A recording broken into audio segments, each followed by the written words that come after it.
아멘.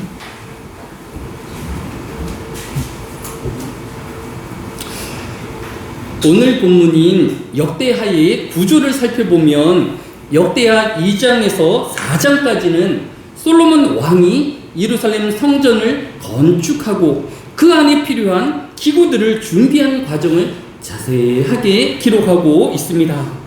이어지는 역대하 5장에는 하나님의 언약궤를 다윗의 성으로부터 완성되어진 예루살렘 성전으로 옮겨오는 과정을 기록하였습니다. 그리고 역대하 6장에는 이제 모든 건축을 마치고 이스라엘 백성들이 예루살렘 성전 앞에 모여서 하나님 앞에 헌당식과 또 솔로몬의 기도를 기록하고 있는 것입니다. 그리고 오늘 본문인 역대하 7장은 솔로몬 왕과 이스라엘 백성들에게 이 모든 역사의 주인공이 누구인지 또 그들이 드려야 할 예배의 대상이 누구인지를 분명하게 교훈하여 주고 있습니다. 예루살렘 성전 건축의 주인공은 누구이며 또 이스라엘 백성이 드려지는 이 예배의 대상은 누구일까요? 오늘 본문인 역대하 7장 1절의 하반절이 여호와의 영광이 그 성전에 가득하니 라고 하였습니다. 또 2절의 시작이 여호와의 영광이 여호와의 전에 가득함으로 라고 하였습니다. 오늘 예루살렘 성전의 건축의 모든 영광의 주인공은 하나님이신 것을 분명하게 나타내고 있는 것입니다. 또 이스라엘 백성들이 드려지는 이 예배의 대상이 오직 하나님 한 분이심을 교훈하여 주고 있는 것입니다. 왜 하나님만이 이스라엘 백성이 주목해야 하며 또 온 이스라엘 백성들이 드려지는 예배의 대상이 되시는 것일까요?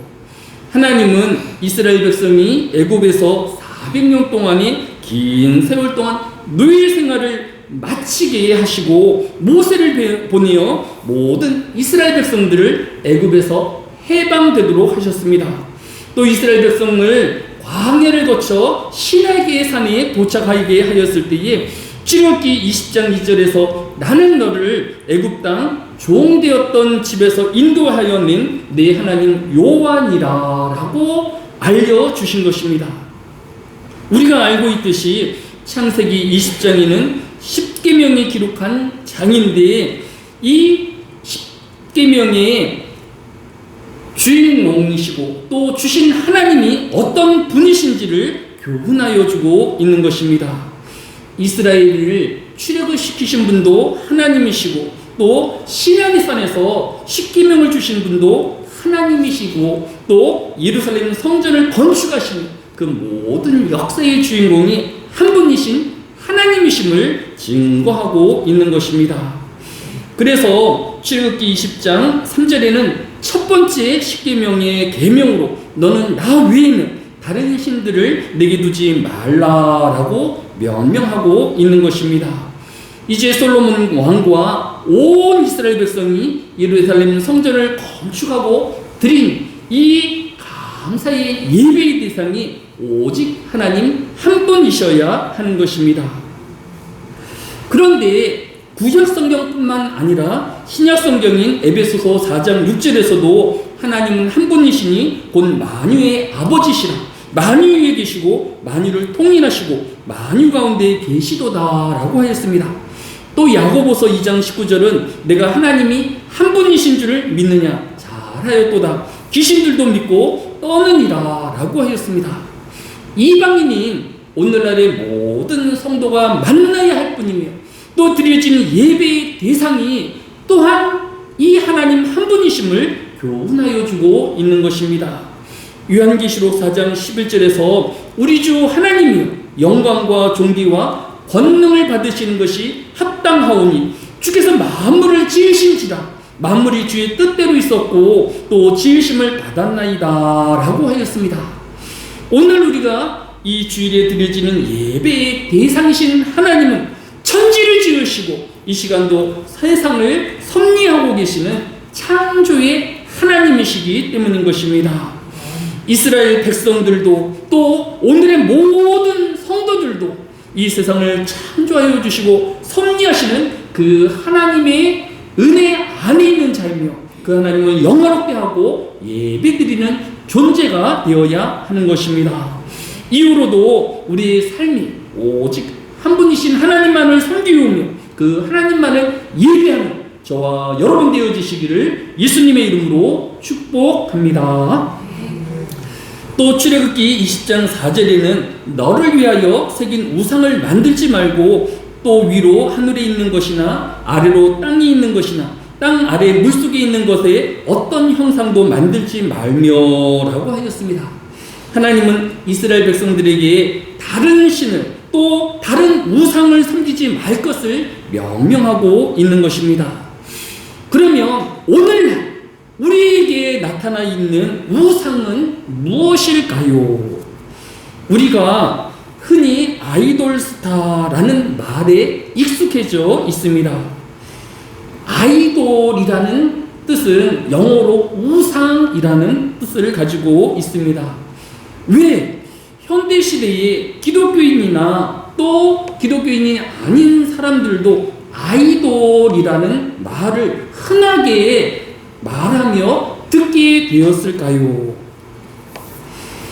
일반적으로 이 아이돌이라는 단어가 처음 언론에 공개되어진 것은 1940년 프랭크 시나트라라는 가수 겸 연기자가 그 당시의 여학생들과 청소년들에게 마치 우상처럼 숭배되어지고 열광적인 인기를 모욕하였기에 신문사가 최초로 사용하였던 단어이었습니다.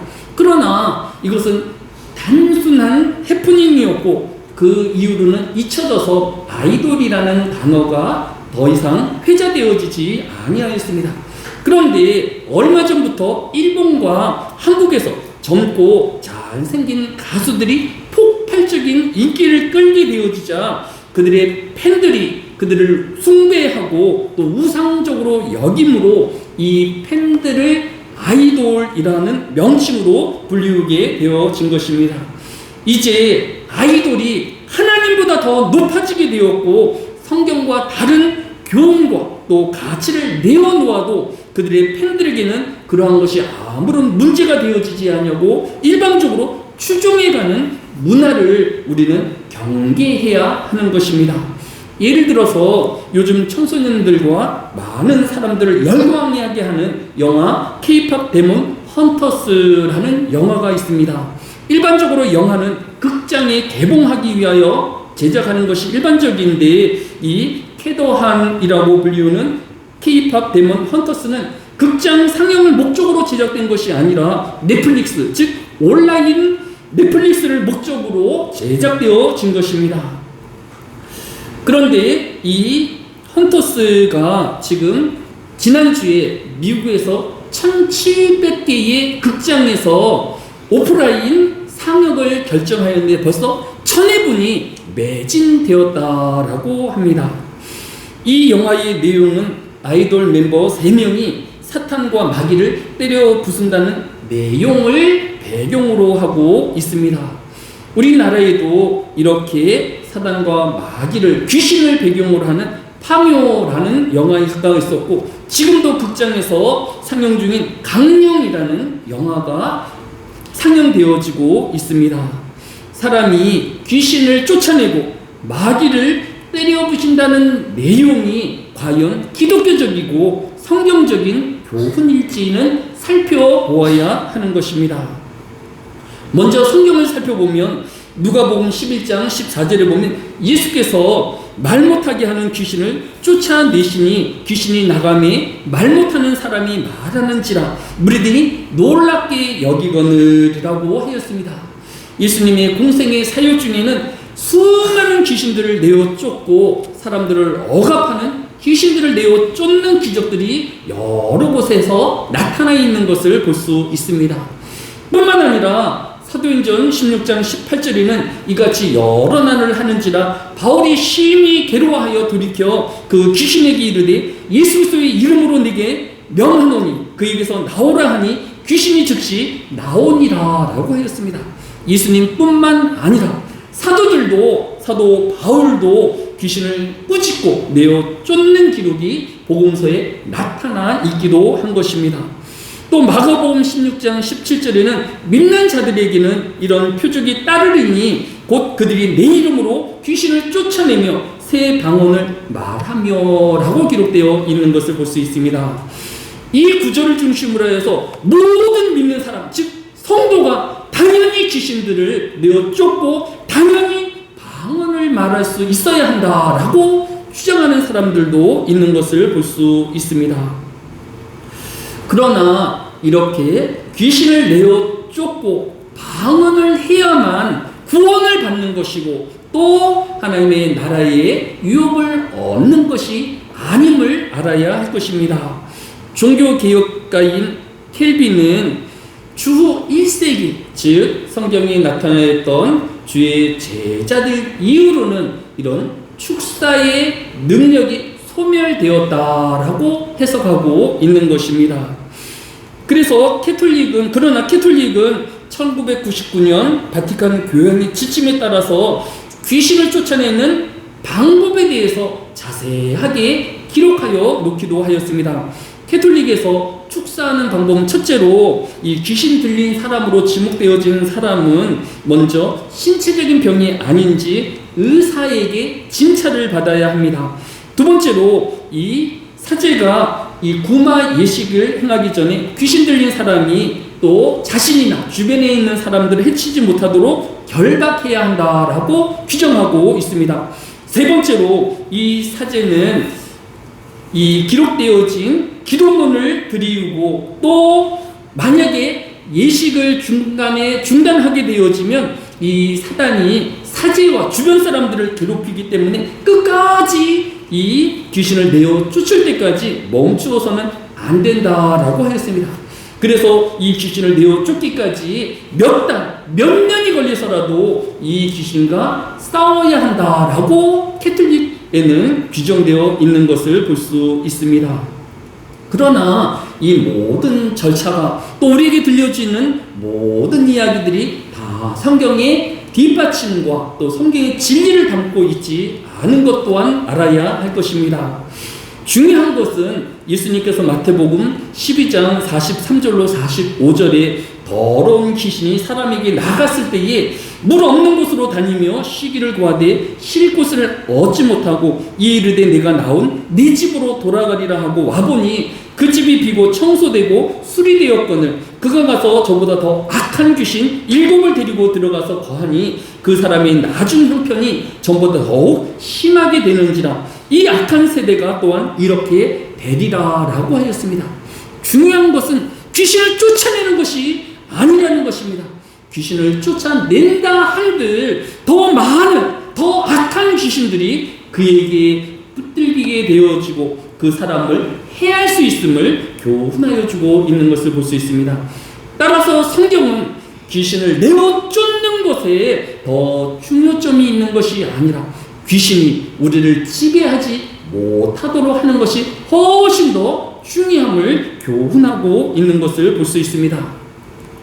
예를 들어서 빈 잔에 공기를 아무리 내어보내려 한들 내어보내는 순간 새로운 공기가 그 빈잔을 채우고 말 것입니다. 그런데 이 빈잔에 공기를 확실하게 제거하는 방법은 물을 가득 채우거나 포도주로 가득 채우는 것입니다. 그 빈잔에 포도주가 가득 차는 순간 더 이상 그 빈잔에는 공기가 찰 수 있는 공간이 없어지는 것입니다. 그래서 예수님께서 요한복음 20장 22절에 이 말씀을 하시고 그들을 향하여 숨을 내쉬며 이르시되 성령을 받으라라고 성령의 충만을 명령하고 있는 것입니다. 에베소서 5장 18절에도 술 취하지 말라 이는 방탕한 것이니 오직 성령으로 충만함을 받으라라고 명령하고 있는 것을 볼 수 있습니다. 우리는 귀신을 내어 쫓는 것보다 성령으로 충만하여서 귀신이 또 사단이 우리를 침범하지 못하도록 하여야 할 것입니다. 에베소서 4장 23절로 24절은 오직 너희의 심령이 새롭게 되어 하나님을 따라 의와 진리의 거룩함으로 지으심을 받은 새 사람을 입으라라고 하였습니다. 우리가 어떻게 성령의 충만함을 입을 수 있을까요? 오직 심령이 새롭게 되어 예수 그리스도를 믿음으로 새 사람이 되어지는 것이 성령 충만함의 출발점인 것입니다. 뿐만 아니라 진리와 거룩함을 지은 새 사람을 덧입어야 한다라고 하였습니다. 우리는 이 시대를 진실되게 살아가며 또 성결하고 거룩함으로 살아내야 할 이유인 것입니다. 오늘 본문에 솔로몬과 이스라엘 백성들이 그러하였습니다. 오늘 본문인 역대하 7장 4절에 보면 이에 왕과 모든 백성이 여호와 앞에 제사를 드리니라고 하였습니다. 솔로몬과 이스라엘 백성들이 귀신을 되어 쫓는 의식을 행한 것이 아니라 자신을 성결하게 하고 하나님 앞에 나와 거룩한 산제사를 드리는 예배의 삶을, 거룩한 삶을 살아내었던 것을 볼 수 있습니다. 또한 역대하 7장 6절에 그때의 제사장들은 직분대로 모셔서고 레위 사람도 여호와의 악기를 가지고 섰으니 이 악기는 전에 다윗 왕이 레위 사람들에게 여호와께 감사하게 하려고 만들어서 여호와의 인자하심의 영원함을 찬송하게 하려 합니다라고 하였습니다. 이 당시에 이 시대보다 더 많이 부족하였을 것입니다. 많은 결핍이 있었고 많은 문제들이 있을 수 있었을 것입니다.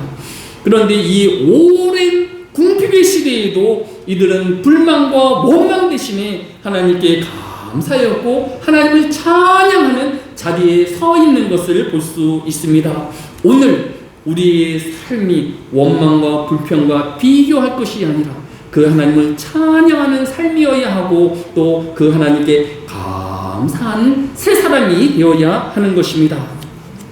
끝으로 오늘 본문인 역대하 7장 8절은 그때의 솔로몬이 7일 동안 절기를 지켰는데 하맛 어디로부터 애굽 강까지의 온 이스라엘이 심히 큰 회중이 모여 그와 함께 하였더니라고 하였습니다.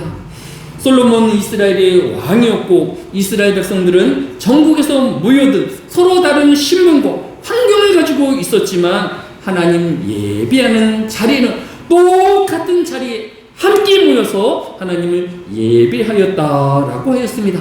오늘의 성도들도 서로 다른 지역에 살고 서로 다른 직업과 생업을 가지고 있고 서로 다른 가치관과 신분을 가지고 있지만 주일이면 한자리 모여 하나님을 예배하는 공동체 안에 있어야 하는 것입니다.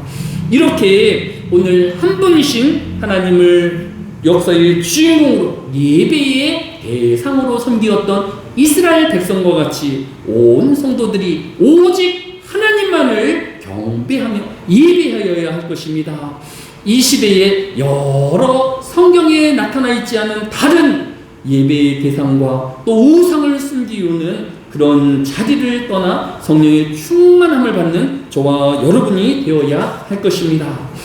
오늘 이러한 이스라엘 백성과 솔로몬에게 내린 하나님의 은혜는 무엇일까요? 오늘 본문 역대하 7장 10절에 일곱째 달 제 23일에 왕이 백성을 그들의 장막으로 돌려보내매 백성이 여호와께서 다윗과 솔로몬과 그의 백성 이스라엘에게 베푸신 은혜로 말미암아 기뻐하며 마음에 즐거워하였더라라고 하였습니다.